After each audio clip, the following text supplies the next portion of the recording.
सुप्रभात बच्चों। हमने अब तक चार लेसन पढ़े ना। उन सबको मालूम में जून क्लास में पूछे आप सब, ठीक है? कुछ डाउट नहीं बोले। हम अंची उन्मत्त गण की कविता हो गई, सेकेंड दादी माँ, थर्ड खान पान की बदलती तस्वीर और फोर्थ कठपुतली। अब इसके आपको नोट्स मिलेंगे बाद में। और उपवाचक हिमालय की बेटियाँ है ना, हिमालय से कौन कौन सी नदियाँ बहती है, तो इसके से आपको क्या आएगा, प्रोजेक्ट वर्क आएगा। इसमें से आपको प्रश्नोत्तर रहेंगे, 3 ही है उसके प्रश्न, 3 या 4 है, वो प्रश्नोत्तर पढ़ना है सिर्फ, और प्रोजेक्ट बनाना है। प्रोजेक्ट आपको मिलेगा बाद में। तो इस पर अपन लिखे ना, इसमें क्या कहा गया है, नदियों को बेटियाँ, दादी माँ, मौसी, ये भी कहा गया है।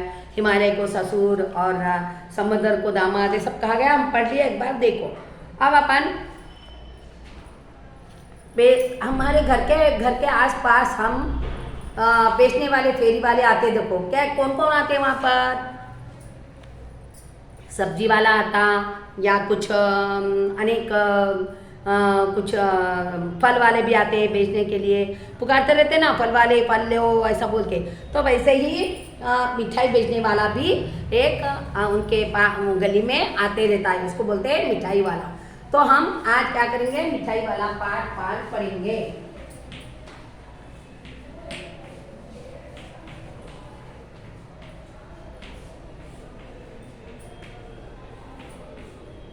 मिठाई वाला पाठ 5 पढ़ेंगे।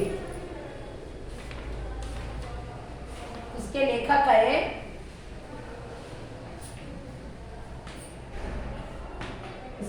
भवानी प्रसाद वाजपेयी, भगवती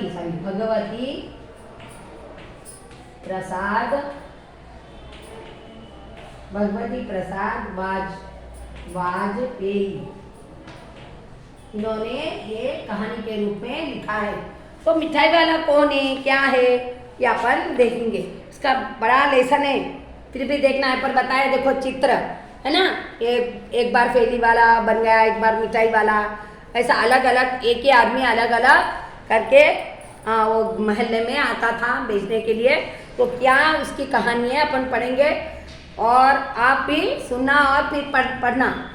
बहुत ही मीठे स्वरों के साथ वह गलियों में घूमता हुआ कहता, बच्चों को बहलाने वाला, खिलौने वाला। पहला कौन बन के आया, खिलौने वाला बनकर आया वह। इस अधूरे वाक्य को ऐसे विचित्र किंतु मादक मधुर ढंग से गाकर कहता है कि सुनने वाले एक बार अस्थिर हो उठते। उसके स्नेह भी शक्ति कंठ से फूटा हुआ गान सुनकर निकट के मकानों में हलचल मच जाती। छोटे छोटे बच्चों को अपनी गोदी में लिए युवतियां चीकों को उठाकर सज्जों पर नीचे झांकने लगती।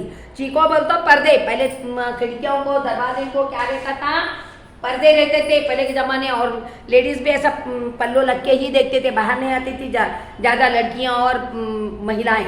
तो वहाँ से झेक के आवाज़ सुनते ही, उसकी मीठी आवाज़ सुनते ही झाँकर देखते थे। बच्चे तो सुनकर बाहर निकल जाते और झुंड के झुंड आते थे। झुंड बोलते हो ग्रुप, झुंड से उसे घेर लेते और सब दिन आके उनको घेर लेते थे। तब वह खिलौने वाला वहीं बैठकर खिलौने की पोटी खोल देता था, और वहीं बैठकर खिलौने जो भी लाया, गम पे रहता ना, धूल ना पड़ना बोल के उसके ऊपर कपड़ा लगाते, वो कपड़ा खोलकर सबको क्या क्या चाहिए देखता था। बच्चे खिलौने देखकर पुलकित होते, पुलकित बोलो तो आनंदित हो जाते, खुश हो जाते उसको देखकर। वे पैसे लाकर खिलौनों का मोल भाव करने लगते और पूछते, देखो उनके तोतली बातों से पूछते और देखते कि ये कौन सा है, ये कौन सा। उनको जो भी चीज़ अच्छी लगती है वो हाथ लगाकर पूछते, इसका दाम क्या है। मतलब उनको बात बराबर नहीं आती ना, तो वही बातों से वो पूछे। ऑल इसका ऑल और भी बोलने नहीं आ रहा, तो वैसे उनके तोतरी मीठी बातों से वो पूछ रहे। खिलौने वाला बच्चों को देखता और उनकी नन्ही उंगलियों से पैसे ले लेता और बच्चों की इच्छानुसार उन्हें खिलौने दे देता। और क्या बोलता, ठीक है ये कौन सा है, ले लो आप, ये कौन सा है बोलकर उनके हाथों से जो भी पैसे लाते वो लेकर वो खिलौना उनको दे देता था। खिलौने लेकर फिर बच्चे उछलने कूदने लगते और तब फिर खिलौने वाला उसी प्रकार गाकर बच्चों को बहलाने वाला, खिलौने वाला सागर की हिलोर की भांति उसका यह मादक गान गली भर के मकानों में इस ओर से और उस ओर तक लहराता हुआ पहुंचता और खिलौने वाले आगे बढ़ जाता, सबको दे देता। तो बच्चे जितने भी पैसे लाए उनसे ले लेता था और जो भी चीज़ उनको हो ना वो दे देता था। बच्चे क्या करते थे, खुशी से नाचते हुए वो चीज़ लेके जाते थे, उनको देखता हुआ रहता था। फिर वो टोकरा लेकर दूसरी तरफ जाता। तो ये गली से गली तक आवाज़ उसकी घूमते रहती थी। राय विजय बहादुर के बच्चे भी एक दिन खिलौने लेकर घर आए। वे दो बच्चे थे, चुन्नू और मुन्नू। चुन्नू जब खिलौने ले आया तो बोला, मेला गोला कैचा सुंदर है।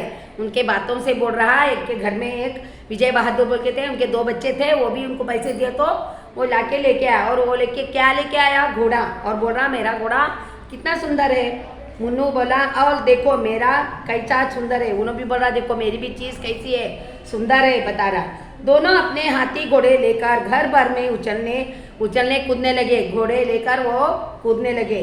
इन बच्चों की माँ रोहिणी कुछ देर तक खड़े खड़े उनका खेल देखती रही। उसकी माँ का नाम क्या है, रोहिणी, और खड़े रहकर बच्चों का खेल देख रही थी। अंत में दोनों बच्चों को बुलाकर उसने पूछा, अरे ओ चुन्नू मुन्नू, ये खिलौने तुमने कितने में लिए हैं? तो दोनों को बुलाकर बोली, उनके डैडी दिए थे पैसे, है ना। तो उनको बुला के बोलिए, आप किधर से लाए, कितने में लाए ये खिलौने, बोल के माँ पूछने लगी। मुन्नू बोला, 2 पैसे में खिलौने वाला दे गया है। तो मुन्नू क्या बोला, मैं तो 2 पैसे डैडी दे थे, मैं दे के ला लिया। रोहिणी सोचने लगी, इतने सस्ते में कैसे दे गया, इतना अच्छा खिलौना है। खाली जब पैसे चलते थे ना, 1 पैसा 2 पैसा 10 पैसे ऐसे चलते थे, अब तो नहीं है, वो चलन बंद हो गया। लेकिन तब हाँ इतने सस्ते में दे गया, ऐसा वो सोचते थे। तो यह तो वही जाने, लेकिन दे गया ही है, इतना तो निश्चय है। हाँ वही सोचे क्यों दे गया वो तो नहीं मालूम, लेकिन बच्चों को तो सस्ते में दे गया। तो वो सोचने लगी, इतने सस्ते में कैसे दे गया, है ना, वो सोच रही। तो एक जरा सी बात ठहरी, रोहिणी अपने काम में लगी।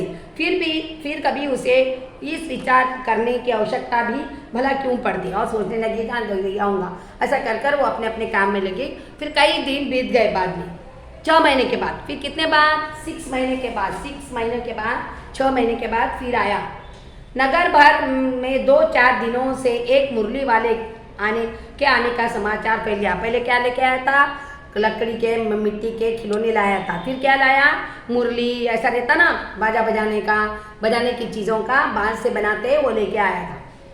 लोग कहने लगे, भाई वहाँ मुरली बजाने में वह एक ही उस्ताद है, मुरली बजाकर गाना सुनाकर वह मुरली बेचता भी है, सो भी 2 पैसों में। भला इसमें क्या उसका मिलता होगा, मेहनत भी तो न जाती होगी। तो लोग क्या कर रहे हैं, वो ले रहे, और उनके जो बजाते हुए सुनाता था, बेचने आता था, हाँ कितना मधुर बोल रहा है वो, और ये 2 पैसे में इतना कैसा वो सस्ता दे रहा है, वही जाने। लेकिन वो तो गीत बहुत ही सुंदर गाता है। लोग ऐसा आपस में बात कर रहे। एक व्यक्ति ने पूछ लिया, कैसा है वह मुरली वाला, मैंने तो सही नहीं देखा। तो एक जन क्या बोला, बाजू वाले, अरे वो मुरली वाला कौन है, मैं तो नहीं देखा उसको। उत्तर मिला, उम्र तो उसकी अभी अधिक न होगी, यही 30-32 का होगा, दुबला पतला गोरा है, युवक है, बीकानेरी रंगीन साफा बांधता है। तो एक ने बताया, हाँ वो तो एक छोटा सा है, ज़्यादा उम्र वाला नहीं है, 30-32 का है, लेकिन दुबला पतला है, गोरा है, और कहाँ का दिख रहा है वो, बीकानेर का दिख रहा है। ऊपर साफा बोल तो पगड़ी बांधे हुए है वो, बोल के वो पूछना। तो अगला देखो 28 पन्ना नंबर, वही तो नहीं जो पहले खिलौने बेचा करता था। तो एक ने क्या पूछा, अरे वो नहीं, पहले खिलौने वाला आया था, देखो वही तो आदमी नहीं है, ऐसा सोचा। क्या वह पहले खिलौने बेचता करता था? तो दूसरा बोला, अरे वो खिलौने बेचा क्या, ऐसा पूछ रहा। हाँ, जो आकर प्रकार तुमने बतलाया उसी प्रकार का वह भी था। तुमने जो उसका हुलिया बताया ना, वो कैसा है, वैसे ही वो पहले वाला भी था। तो वही होगा, पर भाई वह एक उस्ताद। प्रतिदिन इसी प्रकार उस मुरली वाले की चर्चा होती। प्रतिदिन नगर की प्रत्येक गली में उसका मादक मृदुल स्वर सुनाई पड़ता। बच्चों को बहलाने वाला मुरली वाला। अब पहले क्या बोला, बच्चों को बहलाने वाला खिलौने वाला बोला। आप क्या बोल रहा, बच्चों को बहलाने वाला मुरली वाला, ऐसा बोलकर कहने लगा। प्रत्येक गली में सुंदर आवाज से बोलने लगा। रोहिणी ने भी मुरली वाले का यह स्वर सुना। तुरंत ही उसे खिलौने वाले का स्मरण हो आया। तो वो भी आवाज़ सुनी और क्या बोलिए, अरे ये पहले वाला खिलौने वाला भी आया था ना, वो याद कर रही। उसके मन ही मन कहा, खिलौने वाला भी उस इसी तरह गा कर खिलौने बेचा करता था। खिलौने वाला भी क्या कहा, इसी तरह वो गा कर बेचता था। रोहिणी उठकर अपने पति विजय बाबू के पास गई। जरा उस मुरली वालों को बुलाओ तो चुन्नू मुन्नू के लिए ले लूँ, क्या पता यह फिर इधर आए न आए। ये वे भी जान पड़ता है पार्क में खेलने निकल गए हैं। तो उन्होंने अपने पति से बोली वो मुरली वाले को बुलाइए, फिर ये गली में आएगा कि नहीं कि दोबारा, इसलिए हम बच्चों के लिए मुरली ले लेंगे, बच्चे खेलेंगे, इसलिए आप बुलाइए। विजय बाबू एक समाचार पत्र पढ़ रहे थे, उसी तरह उसे लिए हुए वे दरवाजे पर आकर मुरली वाले से बोले, क्यों भाई किस तरह देते हो मुरली। और वो विजय बाबू क्या कर रहे थे, पेपर पढ़ रहे थे। उसी तरह आंगन में जाकर उनको पूछे, बाहर से अंदर से ही दरवाजे में खड़े रहकर, कितने को दे रहे हो। किसकी टोपी गली में गिर पड़ी, किसी का जूता पार्क में ही छूट गया और किसी की सोतनी पायजामा ढीली होकर लटक आई। इस तरह दौड़ते दौड़ते हुए बच्चों का झुंड आ पहुंचा। एक स्वर में सब बोल उठे, अब भी लेते मुरली और हम भी लेते मुरली बोल के सब लोग क्या हो गए, कैसे आ गए। बच्चे पूरे सामने एक छोटा सा बगीचा था, वहाँ पर खेल रहे थे, लेकिन मुरली वाले की आवाज़ सुनते ही सब कैसे आ गए। कोई चप्पल छूट गई, किसी की टोपी गिर गई, किसी का पैजामा ढीला हो गया, बांधते हुए आ रहा, और अपने तोतली बातों से क्या कर रहे हो, मैं भी लूँगा बोल के पुकार रहे। विजय बाबू भीतर बाहर दोनों रूपों में मुस्का दिए, मन ही मन कहने लगे, कैसा है, देता तो सबको इसी भाव से है, पर मुझ पर उल्टा एहसान लाद रहा है। फिर बोले, तुम लोगों की झूठ बोलने की आदत होती है, देते होंगे सभी को दो पैसे में, पर एहसान का बोझा मेरे ही ऊपर लाद रहे हो। तो दोनों की बातचीत हुई, किसके, विजय बाबू और उन्होंने क्या बोल रहे, कितने में दे रहे, तो पूछे तो उन्होंने दो पैसे, हाँ सभी को उतने को दे रहा, ऐसा बोल रहे। तो सबकी बात मत बोलो, आप मुझे मेरी बात बताओ। तो ऐसे ही दोनों की नोकझोंक हो गई। मुरली वाला एकदम अप्रतिम हो उठा, बोला, आपको क्या पता बाबूजी कि इनकी असली लागत क्या है। यह तो ग्राहकों का दस्तूर होता है कि दुकानदार चाहे हानि उठाकर चीज़ क्यों न बेचे, पर ग्राहक यही समझते हैं दुकानदार झूठ लूट रहा है। तो आपको मालूम नहीं इसकी कीमत कहाँ तक कैसे बनाई, कहाँ तक इसकी पैसों की लागत आई, वो तो आपको नहीं मालूम। लेकिन सब लोग क्या समझते, ग्राहक वाले, ग्राहक बोल तो लेने वाले, वो क्या समझते, हाँ इन्हों तो ज़्यादा ही पैसे बोल रहे और हमको लूट रहे, ऐसा समझते। लेकिन ऐसा कुछ नहीं है। आप भला काहे को विश्वास करेंगे, लेकिन सच पूछिए तो बाबूजी असली दाम 2 ही पैसे हैं। आप कहीं से 2 पैसों में ये मुरली नहीं पा सकते। तो उन्होंने क्या बोल रहे, असली में मैं मिला है मुझे 2 पैसों में, लेकिन आप कभी नहीं समझेंगे कि आपको 2 पैसे में मिला है, लेकिन मैं तो ये 2 पैसे में ही दे रहा हूँ। मैंने तो पूरी 1000 बनवाई थी, तब मुझे इस भाव में पड़ी।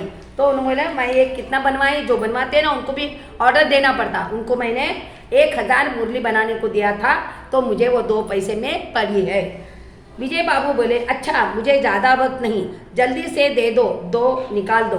तो विजय बाबू बोले, ठीक है, आप कितने बेचे वो दे दो और 2 मुझे दे दो। 2 मुरलियाँ लेकर विजय बाबू फिर मकान के भीतर पहुंच गए। मुरली वाला देर तक उन बच्चों को झुंड में मुरलियाँ बेचता रहा। उसके पास कई रंग की मुरलियाँ थी। बच्चे जो रंग पसंद करते, मुरली वाला उसी रंग की मुरली निकाल देता और विजय बाबू ले गए, और वो मुरली वाला सब बच्चों को झुंड में जो पैसे लाके दे रहा, जो वो कौन सी कलर बोल रहा वो रंग का देते जा रहा, और मुरली वाला उसी में कितने देर तक था। यह बड़ी अच्छी मुरली है, तुम ही यही ले लो बाबू, राजा बाबू तुम्हारे लायक तो यह बस है, यहाँ मैं भैया तुमको वही देंगे, ये ले लो, तुमको वैसी न चाहिए, यह नारंगी रंग की, अच्छा वही लो, ले आए पैसे, अच्छा ये ले लो, तुम्हारे लिए मैंने पहले ही इसे यह निकाल रखी थी। तो सब लोग आ गए और कोई जो पूछ रहे, जो ले रहे उनको देते जा रहे। तुमको पैसे नहीं मिले, तुमने अम्मा से ठीक तरह मांगे ना होंगे। धोती पकड़ कर मेरे पैरों में लिपट कर अम्मा से पैसे मांगे जाते हैं बाबू। तो एक लड़का बोल रहा, मैंने मेरे पास पैसे नहीं है। तो क्या बोल रहा मुरली वाला, तुम अच्छा से मांगना था, मम्मी को अच्छा प्यार से बोलना था तो मम्मी देती थी, ऐसा वो बोल रहा है। हाँ फिर जाओ, अब की बार मिल जाएंगे, जाओ और एक बार पूछ के आओ और अपने मम्मी से प्यार से बोलो दे देते। तो क्या हुआ, ये ले लो, वापस ले लो, ठीक है, हो गया ना हिसाब। तो फिर क्या करे उन्होंने, पैसे दे, पहले चीज़ दे दिए, मुरली जाओ दे के आओ, मम्मी दे दे कि वो चीज़ को देख कर बोल के फिर लेके आए। वो बच्चे ने फिर पहले चीज़ ले लिए, मुरली ले लिए, फिर पैसे ला के दिए। देखो मैंने एक तरकीब बताई, अच्छा अब तो किसी को नहीं लेना, आप सब ले चुके, तुम्हारी माँ के पास पैसे नहीं हैं, अच्छा तुम भी ले लो। तो और एक लड़का आया और बोला मेरे मम्मी के पास पैसे नहीं हैं, सब ले लिया, आप अकेले रहेंगे ना, चलो ये ले लो, आप बजा लो, पैसे नहीं चाहिए बोल के वैसे ही उन्होंने मुफ्त में मुरली दे दी। अच्छा तो अब मैं चलता हूँ। इसी तरह मुरली वाला फिर आगे बढ़ गया और बोला ठीक है आप सब दिन ले लिए मोहल्ले के, अब मैं दूसरी तरफ जाऊँगा बोल के वो चले गया। अब यहाँ तक पाठ आप पढ़ लो, पाठ नंबर 27 से लेके पाठ नंबर 28 तक 2 हो गया।